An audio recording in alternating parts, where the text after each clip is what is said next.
Welcome back to Hot 20. Thomas Rhett has a new album out celebrating 20 #1 songs. To mark this milestone, we opened the CMT vault to some lost TR interviews. Take a look. Music's always been a passion. It's just never kind of seemed like a reality and or a possibility. In a span of a little over a decade, Thomas Rhett has risen to superstar status with a catalog now filled with 21 chart-topping hits. But the journey didn't start off so smooth. I think for any new artist, putting out a first single is always going to be a challenge, because you're putting a song out to radio and you're playing it and no one has a clue who you are. Well, your first two songs, Something to Do with My Hands, Yep. Beers with Jesus, it was a slow start in the beginning, right? It was. Well, I think both songs actually went to 15. I remember calling my label and I was like, is this what it's going to be?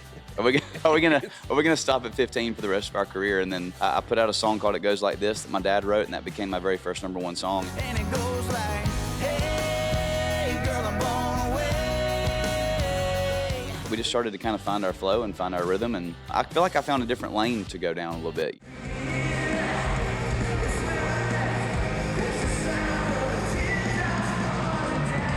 This is my fourth one in a row, which still blows my mind. And I think just the not knowingness of what Crash and Burn was going to do, and then now, seeing it, just when I think that something may be a little too whack, I'm fairly surprised every day at how people are just loving it, man.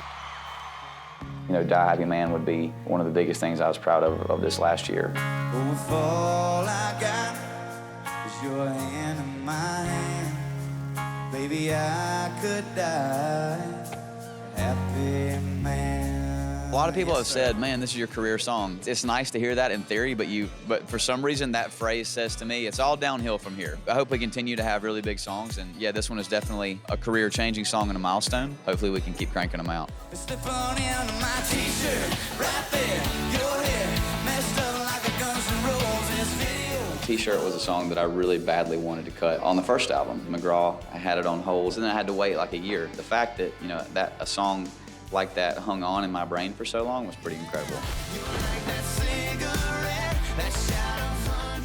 Let's talk about Craving You. I understand that you handpicked Marin. Well, in the beginning, the song wasn't written to be a duet in the first place, and so I'd always been such a huge fan of her voice, and when she came to the studio and sang it in like an hour, and I was just like, are you done? And she was like, yeah, it's the best you're gonna get, pretty much, and she was the glue with that one.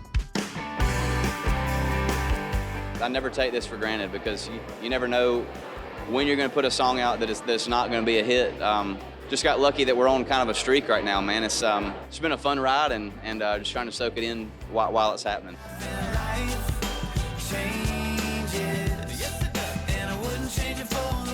You recently celebrated 2 #1s in one party. Yeah. Let's see, Marry Me and Life Changes, your 10th and 11th #1. Crazy, yeah. How was that party? It was awesome, man. Anytime that I get to celebrate #1 with my dad, too, it's pretty special. My dad and I wrote Life Changes together, which was like one of the coolest moments for us. We didn't even think that song was ever gonna be a single, and when it was on the radio and went to #1, we were just like, it does not get much cooler than that. Half of me wants a cool beer, and the other half does too. Song Half of Me with Riley Green. Such a fun song. Thank you very much. And why Riley? I got to know Riley around the time I wrote this song. Right when we finished it, me and Riley were gonna go duck hunting. At 2 o'clock in the morning, you're sitting there playing demos for each other, and I played him that one, and I was like, dude, we should maybe do this song together. And he was like, yeah, I like it.